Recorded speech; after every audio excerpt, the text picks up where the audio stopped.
Okay, good morning.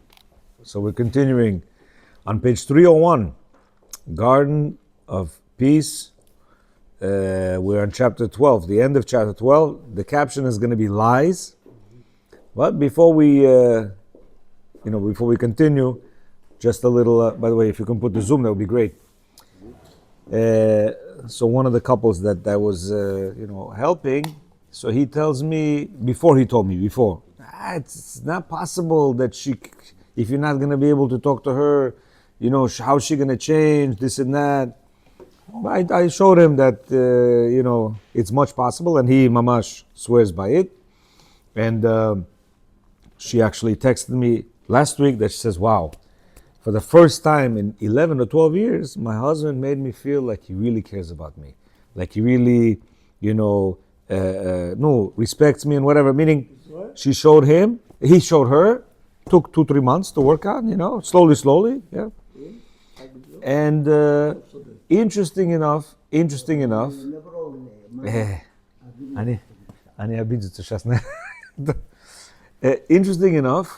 he calls me up, and I always told him, I said, listen, she will end up respecting you. You have to hold on to your man side, meaning don't buckle, give to her, no expect anything back. And he calls me up and he says, what's interesting? I saw that mamash respects me. How? So he says that when they usually go home, they have 2 cars. They come visit here, and they live in Long Island. So they have 2 cars, right? She has one, he has one. And she usually blows him back and zoom, just goes ahead of him. He goes, can you believe this past week we were coming back and she stayed in the back? I know she usually zoom. She stayed in the back. She didn't come in front of my car and zoom away. Stayed back. And I was like, wow. Towards the end, I said to her, go home, go ahead. And she went. Meaning, you see, he saw it from a different angle. That she's being respectful. It works. He told me from his own mouth. I didn't ask him. Yeah, this is the same individual that was saying it cannot be. It's not possible. Only 2-3 months we've been working. Baruch Hashem. On another note, as the Rab said today, he said that we should tell everyone else, including me, including everyone who's listening, including you, that the wife wants you for herself completely. Without any, sharing you with anybody. Not your mother, not your kids, not your father, not your business, not your personal needs, nothing. How is that possible? It's possible. Yeah, it's possible. And this week I got a little smack over the weekend. And, not going to go into details, but it was rough to the point where I said, listen, I'm sorry, yeah, my oversight. And let me tell you, I come from shul, and usually I come 11:15, where they're usually downstairs or whatever, you could see. Yeah, in the morning, yeah, after nets. This time we came 11:20, yeah, me and my son. We see nobody up, doors are closed, everything. I thought everybody was upstairs. Okay. My son went on the couch to sleep. I started reading my pamphlet in the couch.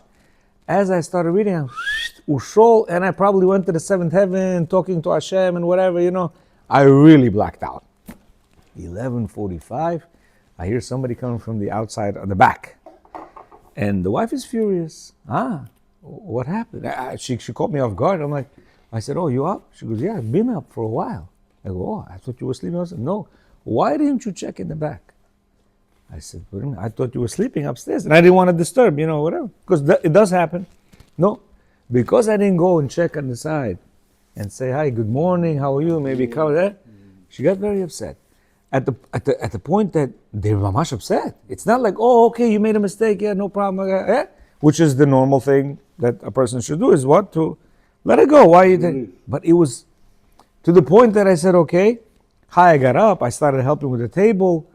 And in undertone, they start talking. In the undertone. You know what the undertone? It's like, again, making it seem like it was, calculated on purpose. So now I had a couple of plates which I was going to put, on the table, which I usually do, but I figured, I saw myself getting a little upset. I put the tables down. I went outside. And I said to myself, I'm getting upset. I wanted to say, hello. Don't open your mouth. It's at the end of the day, we have that in us. It's there's a limit. How much can you? So I sat down. I sat outside, and I said, Hashem, what are you doing?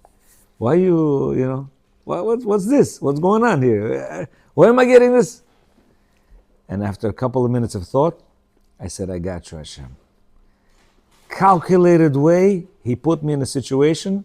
Why? Because of my own sins. What sins? So one of the things we spoke about, which if we do the book again, we're going to see later, is that she is a stick in Hashem's hands, correct? And He's going to make it a way that it's going to look like her fault. But really it's your fault. Why? Unfortunately, I work in an area where it's a little bit too much, too many women come shopping from different states, from different whatever. And recently, right after Rosh Hashanah, instead of for 1 week at least, trying to control the eyes, it's not like I'm actively looking outside, but they come in. Hi, we're looking for this. We're just looking, ufte, yeah? But sometimes just looking is a sale. So you have to talk to them and whatever.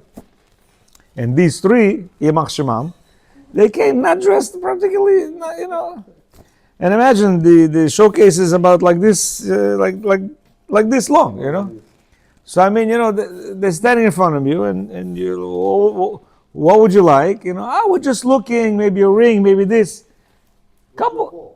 One second. I'll tell you exactly my fault.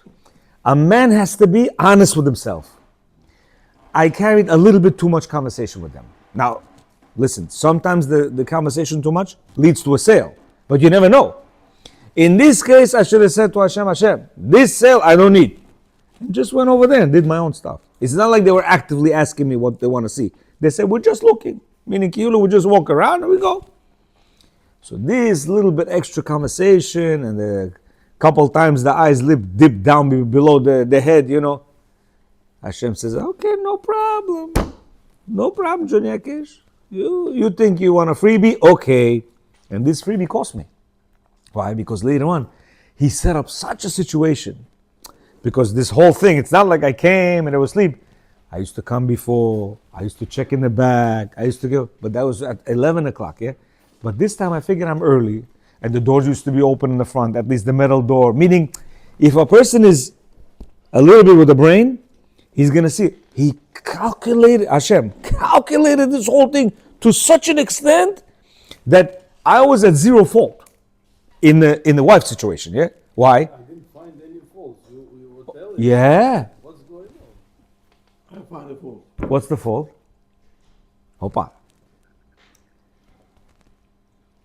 How she thinks.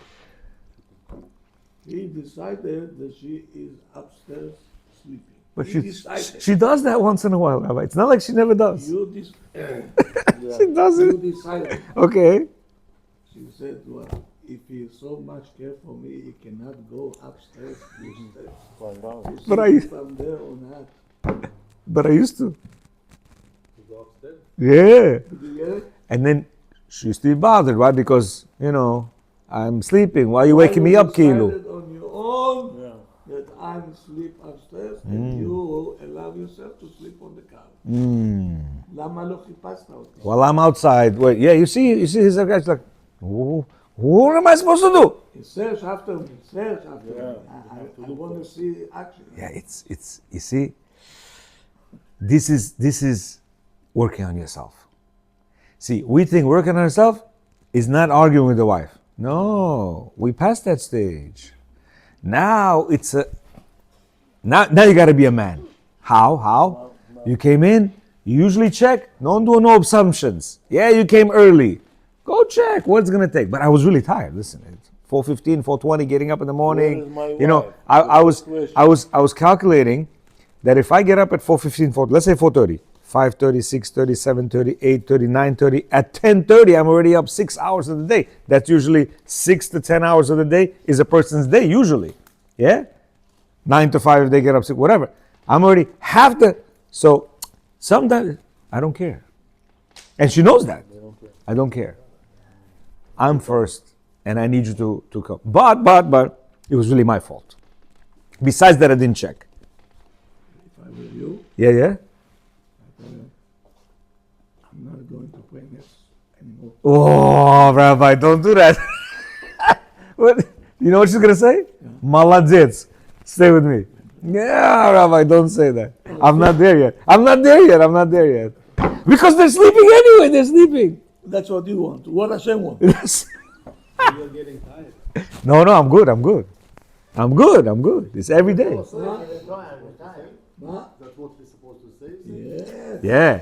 If we go along this book, That's what I will do. I can't daven with the other minyanim, Rabbi. They're too long. You gotta come over there. You gotta come home 12:30, 1 o'clock, and she for sure not gonna like that. Hashem said to Shaul, המלך don't be צדיק הרבה. Hapa. אל תהיה צדיק יותר. רק תוריד את זה. צדיק איפה שצריך. Where you need to be צדיק. If she sees that you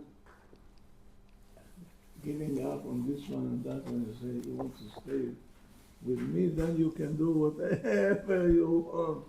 You go next, you go this. See the levels. See the levels. You see the levels. It's not so simple. The message is clear. Yeah. Much she wants completely her husband to herself. Yeah. 100%. And not only her. This is everybody. Everybody. Every woman. If you see the text of some of these women, you'd be like, what? Well, are you serious? Yes, they're very serious. They're very serious. To the point that you see you and everybody's like, what was wrong with that? You came in as a normal man. You see everything's quiet. You want to leave her alone because she doesn't like to be disturbed also when she sleeps. I can't. I need my sleep. Okay. You quiet.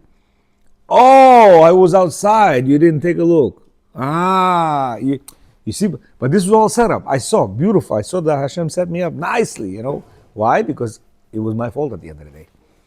If I didn't look over there, you know what? Everything would be like, she wouldn't take it that seriously. She wouldn't take it that seriously. Here? Even if she gonna hate the tefillah. Yeah. The tefillah taking my husband to the time. You know? She's gonna hate it. Uh-huh. So the caption today is lies. Let's see what he says. What does the lie say? So Rav Nachman writes in Sefer Amidot, where there is truth, there is peace. Peace is only possible when a home is characterized by truth and honesty. Where there is falsehood and lies, the divine presence departs. For the Talmud says, liars will not receive the divine presence. As it says, one who speaks falsehood will not stand before my eyes. The Torah emphasizes that we must distance ourselves from dishonesty and says, keep far away from falsehood. Sometimes a man is faced with the dilemma of wanting to do something that he knows his wife won't agree on. If he forgoes the idea in order to avoid arguments with her, he'll be frustrated and upset. If he goes ahead and does what he wants to do, she'll be upset with him. Meaning, he wants to do something he knows she doesn't like. So if he does it, she's not going to like it. If he doesn't do it, he's not going to like it. I want to do this, whatever I want to do. He may then contemplate doing what he wants to secretly. He estimates that as long as she doesn't find out, they'll both be happy. In theory, this works. But in practice, deceit is ultimately discovered. When his wife does find out what he did, her trust in him is shattered. Once she feels that she can't trust him, she won't be able to be close to him, and the relationship will be badly damaged. The more lies she discovers, the worse it'll be. Yeah, women, why? Sometimes it's a completely, the minute mistrust, that's it. It's like this. It's as if you did the worst thing. I went to my mother's house. I know you don't like for me to go to my mother's house. Yeah. So what do?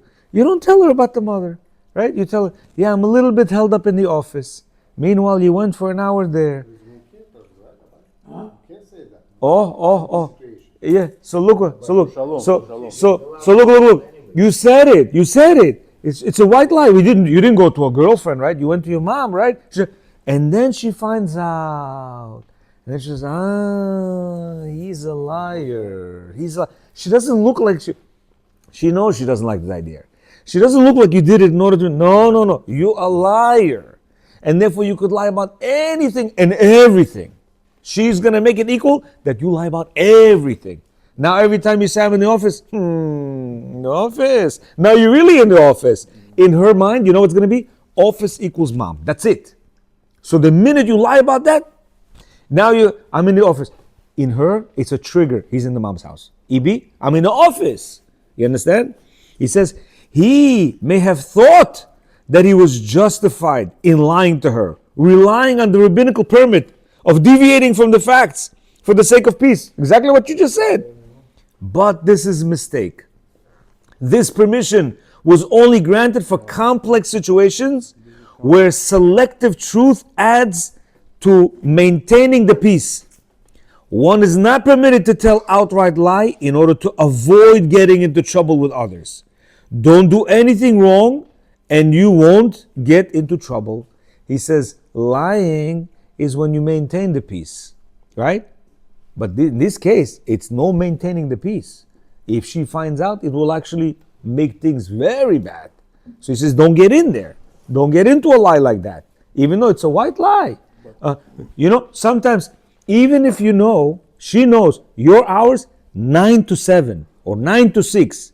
You take 1 hour from your office and go to see your mom. No. But anyway, I would have been at work then. What's the problem? So you have to say or you don't have to say? Let's see. He says, the Vilna Gaon writes, lie and falsehood, two different words in Hebrew, interesting, have two different meanings. Falsehood is making a promise, intending to keep it, but ultimately reneging on it. A lie is uttering a promise that one never intended to fulfill, and words that from the start go against the truth. Interesting. Yeah? This is a lie. So that's a lie. Falsehood is, I really wanted to do it, but I didn't get a chance to do it. Yeah, But lie, from the beginning, I didn't want to do it. Yeah, we're going to come to your wedding. You know you're never going to go. Yeah, you're not going to go to this wedding. Here, he says, if you already made a promise, then make every effort to fulfill it. Otherwise, you'll be guilty of falsehood. And in the future, before you promise, consider whether or not you'll be able to keep it. By doing this, you fulfill the commandment, guard what comes out of your mouth. He says, many men have told me that they entered into business ventures and had lied to their wives that they were only investing within their means because they said to themselves that their wives didn't understand business matters. Yeah, sometimes she doesn't understand numbers. Whatever. Yeah. Meanwhile, she sees you put the house on the mortgage and you got another property and whatever. Yeah, it says, but in the course of time, they got into huge debts and had to admit that had they listened to their wives' advice, not only would they have not gotten into such a difficult predicament, but they would have been successful. Meaning, if she would know, we would have been successful. A very difficult challenge is a wife's telling her husband to not be in contact with his family. Anna, see, we were just talking about the mother, and what happens? He brings it right in, which means what? We're learning good. We're learning good. He says this puts him in a very awkward position.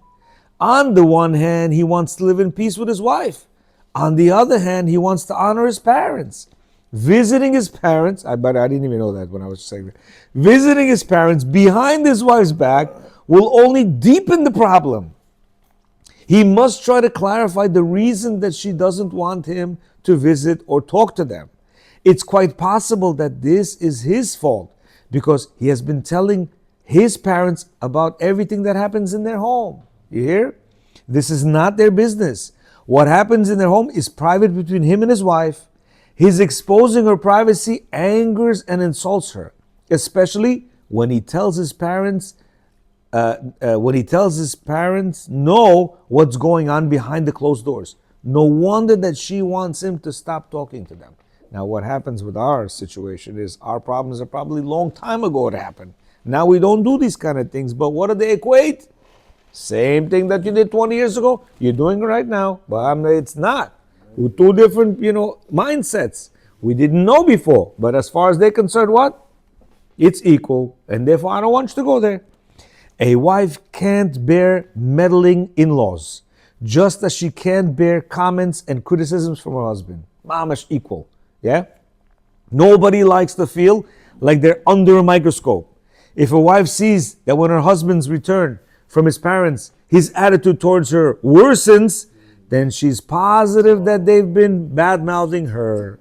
In that case, she'll demand that he no longer visit them. He's powerful. What? He's like powerful. What do you mean? He's telling you the Exactly. truth. Wow. He just wrote it down what the facts are. It's 100% truth. You know, sometimes you don't want to accept it, yeah? But on the other side, your wife like this, your wife like that, your wife like this, your wife like that. And you don't believe it, right? But your demeanor a little bit changes. And they, why? They see from the fake smile to the real smile to the eyes to the eyebrows. No, usually he has 5 wrinkles when he's like this. Now he has 4. So something over there changed. Yeah, and I know he came back from his mother. I don't want you to go there anymore. A husband must never share his marital problems with his parents. Both he and they will definitely transgress the prohibition of slander, and nothing positive will result from their discussion. His parents will no doubt take his side and deepen whatever rifts has developed between them. Instead, he shouldn't tell his parents anything about it and should seek advice from competent rabbi. If a husband never sees his parents trying to interfere in matters between his wife and himself, he must immediately put a stop on it and stand by his wife. His first alliance is to her. Sorry, if a husband ever sees his parents trying to meddle, if he does see them interfering in the marriage, you must put a stop to it and stand by her.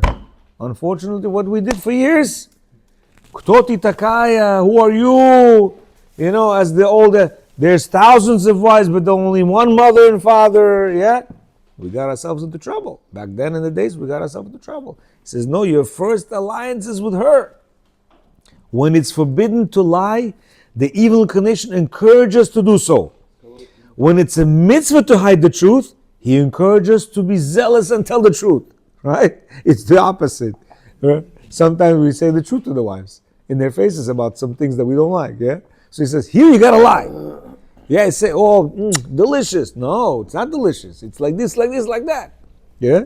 And when you need to lie, he says, no, tell the truth. How's she gonna know?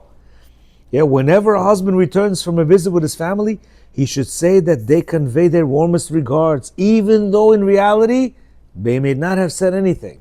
Yeah, when you come back, say, my mother wishes regards, happy anniversary, happy Hanukkah, whatever, Rosh Hashanah, this and that, even though they didn't say anything. Yeah?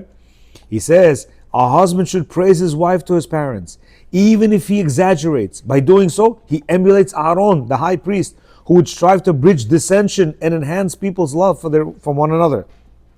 Peacemaking is a lofty mitzvah. For our sages tell us, be of the students of Aaron, loving peace and pursuing peace. Truth is the cornerstone of a home. The Maharam Sheikh, in his commentary on the tractate Avot, writes, love truth and peace. Why is truth placed before peace?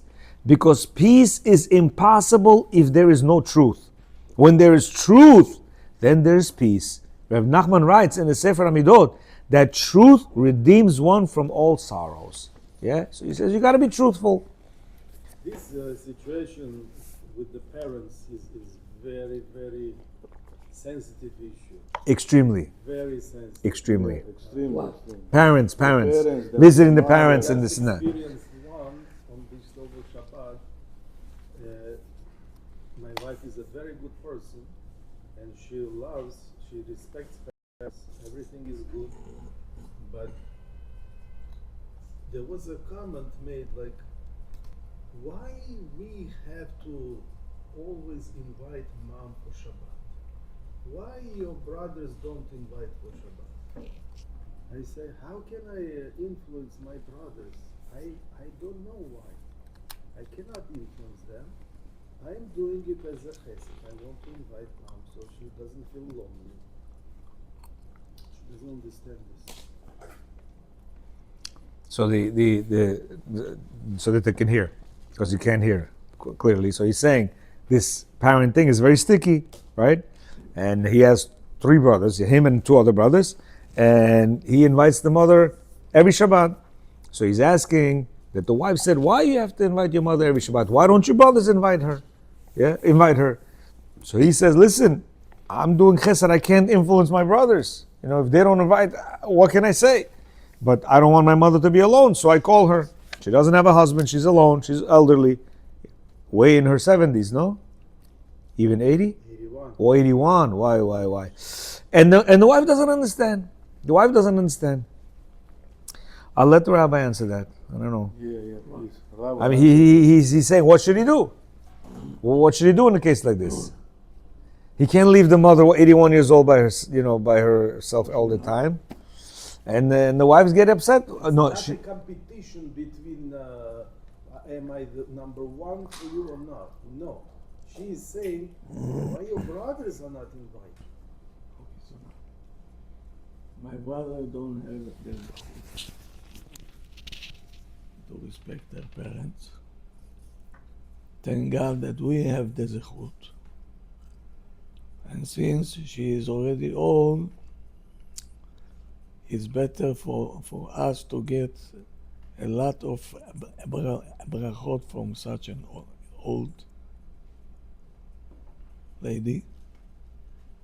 And when your ima in the later age will give you a bracha, you can go to the bank with that. It will always stay with you. So it's a privilege. Now you have to speak to your wife, of course next to your ima, but in the middle of the week, this is part of the Torah, Akarat HaTov. My mother, now she is alone. Imagine it's your mom.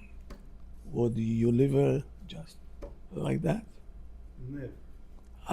Even if you want, I will not let you. It's your mother. She's not saying no. I know. Why brothers don't take? They don't have zechuyot, unfortunately.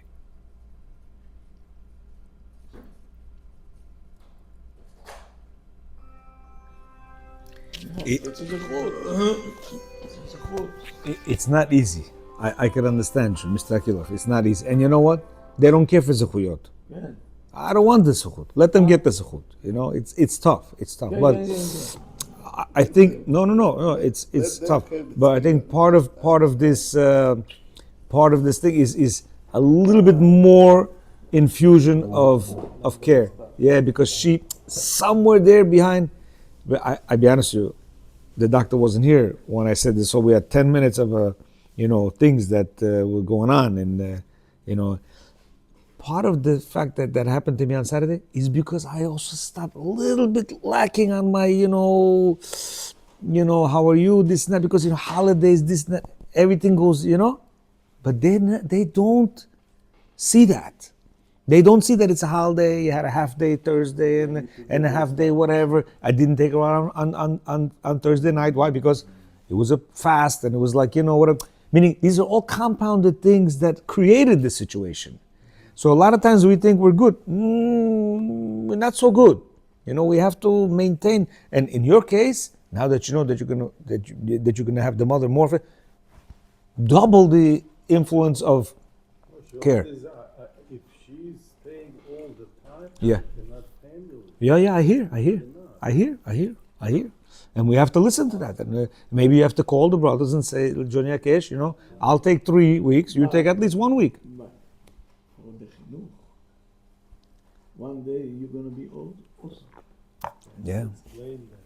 Yeah. They don't understand that, Rabbi. It's hard. And the kids see how you taking care of your ima and how she take care of her ima.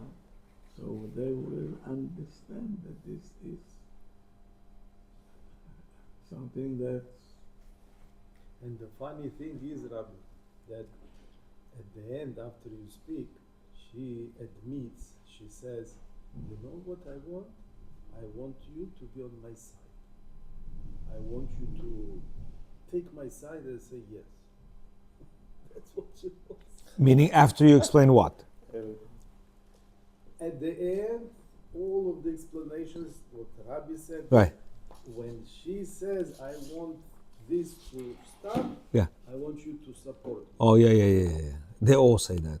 Believe me, I also was there, and probably all these guys were there. They. I want you to be on my side. Yeah. First of all, Always. so I tell you, first of all, you say, you're right. You're right. My brothers are not beseder. They're not inviting, they don't care for the imam. Say it. Validate. Yeah. Then you can say whatever you want. Yeah. Validation is very important. Can you say call their wives and ask them? Oh. No. You want World War III. No, that's not. That's not what we want.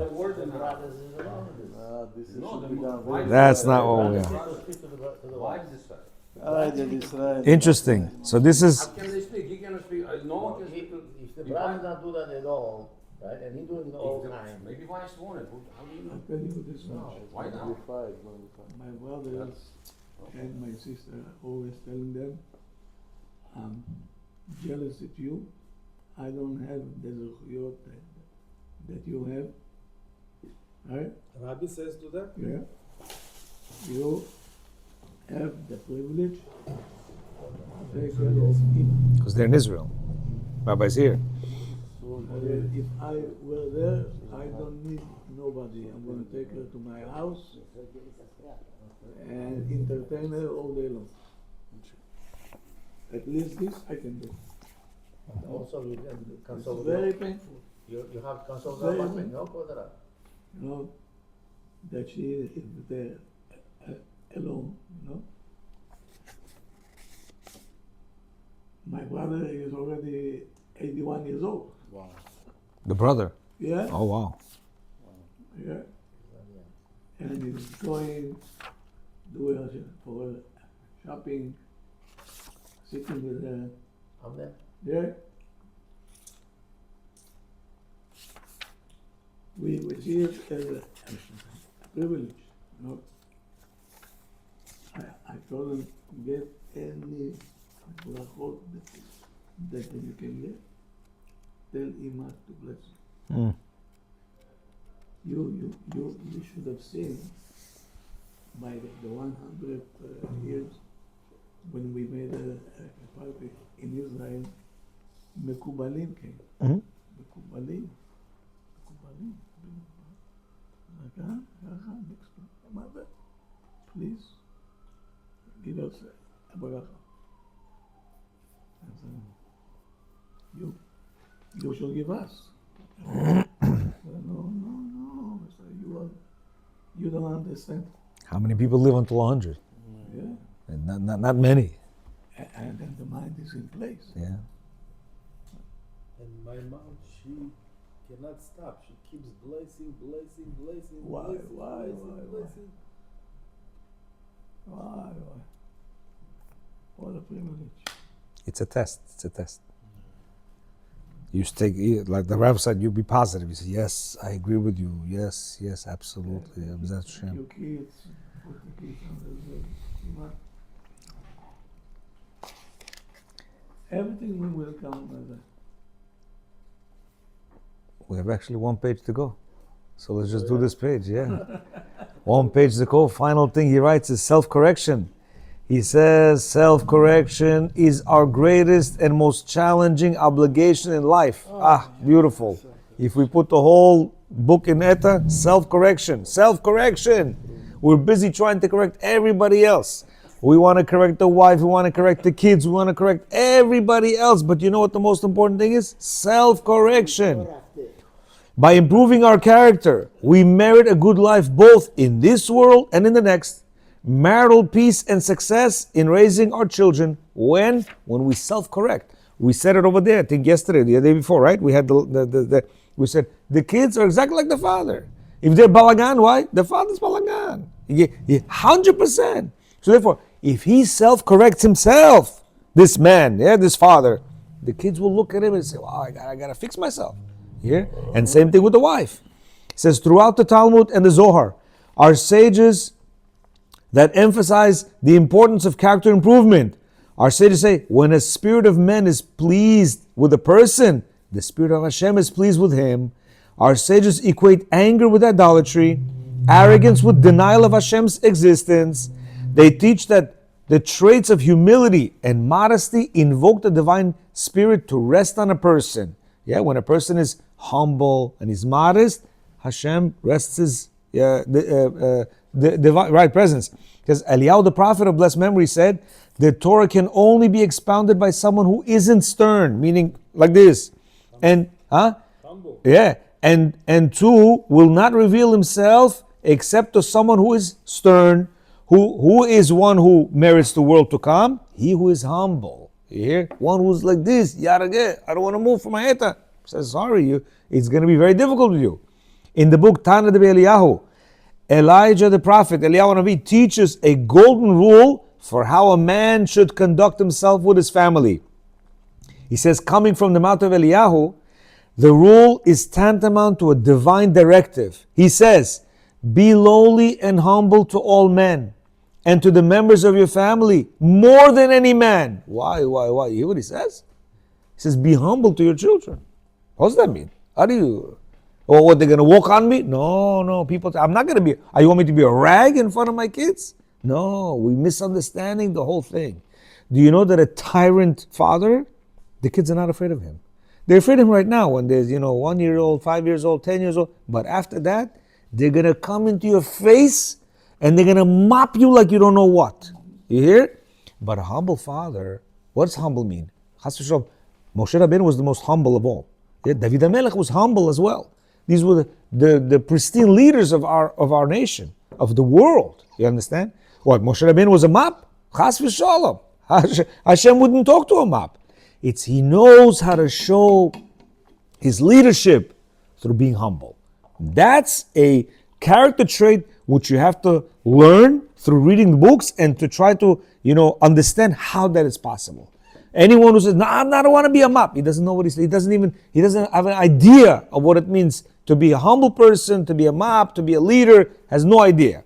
Yeah, so he says, Eliyahu, if Eliyahu Navi says this, it's like Hashem is saying it. Be lowly and humble to all men. Yeah, meaning to all men you have to be humble. And to the members of your family, more than to any man.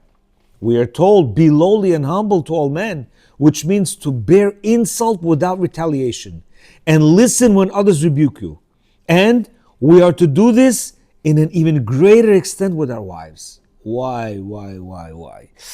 You see what that is? See, I'm thinking of myself, yeah? Saturday, when I got that little thing, I was already, so I had to get out. I said, you know what? If I stay here 2 more minutes, I might blow up and I might say something that will mess up 6 months of so much, right? Bankruptcy. Bankruptcy. You missed it. You're gonna listen to 10 minutes before I'm gonna send it to you.